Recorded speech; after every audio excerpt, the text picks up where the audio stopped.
As you know, everything is about time, but my husband told me to take my time this evening. Now, we've already said Kwanzaa, but I want to sing again. It's Kwanzaa time, it's Kwanzaa time, Abarigani, and you're going to say Ujima. And as we know, it is the third principle, and we must always work together. My tale of justice from Ethiopia is only the principles touching here and there, but my focus is going to be on Ujima.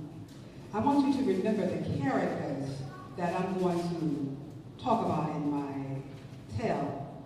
And of course, it's all about the elders. I'm so proud to be an elder, but these elders are a little bit older than me, a lot. The first character or person, her name is Mama Yemi Switch.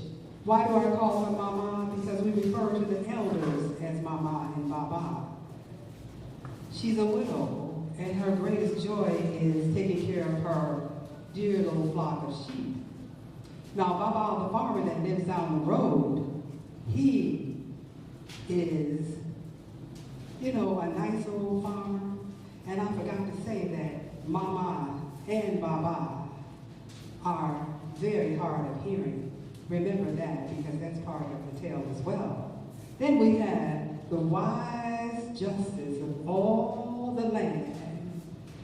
He was so wise because he was nearly blind, and he also could hardly hear.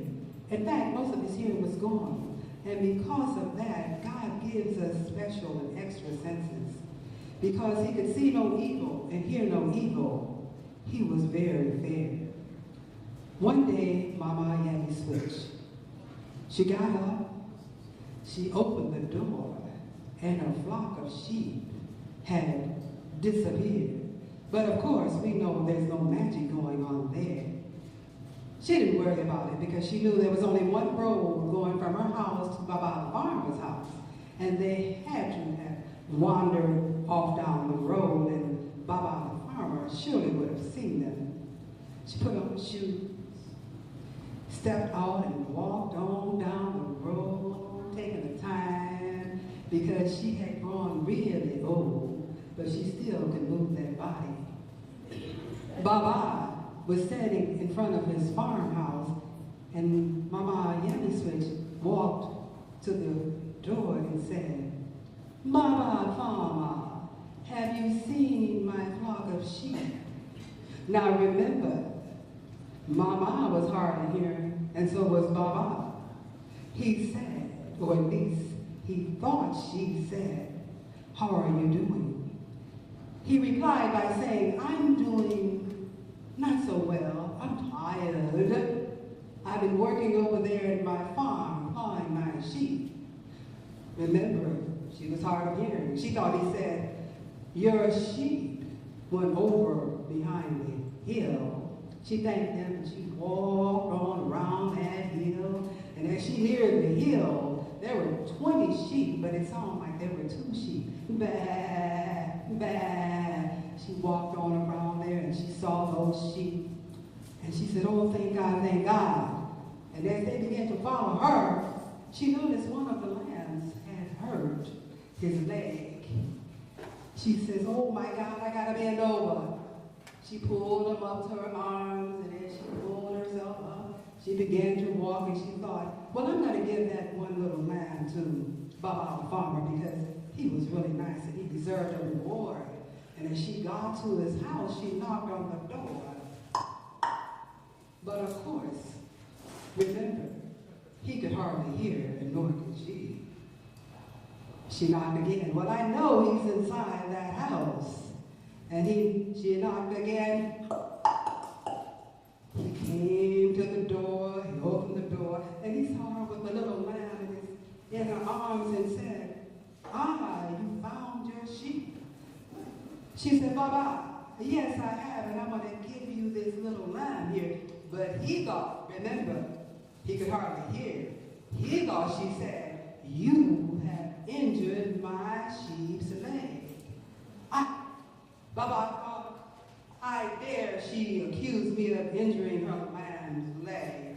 And they went back and forth, and finally the policeman appeared. He said, what's going on here? Something is going on wrong. So he thought, let me take you to the justice of the peace. He took them to the justice of the peace, and that person was Judge Yasu. He said, what's going on? The bailiff stood before them with the two persons, and he looked side to side, back and forth. He couldn't figure out if they were old or young. But he asked Mama to step forward. He said, plead your case. She said, wise justice of the land, I have just tried to give Baba a land. He refused to take it. He's a greedy man. And then he asked Baba to step forward. He said, Baba, I didn't take her land. She accused me of hurting her lamb's leg. Remember, neither one of them here, and surely the wise judge didn't hear a thing. All he could do was try to figure out if they were young or old, if that was a baby in the arm or what. So he said, well, you know what? I want to ask you one more question. How many years have you been married? Because I know that's usually the case. And you want me to decide who gets the baby.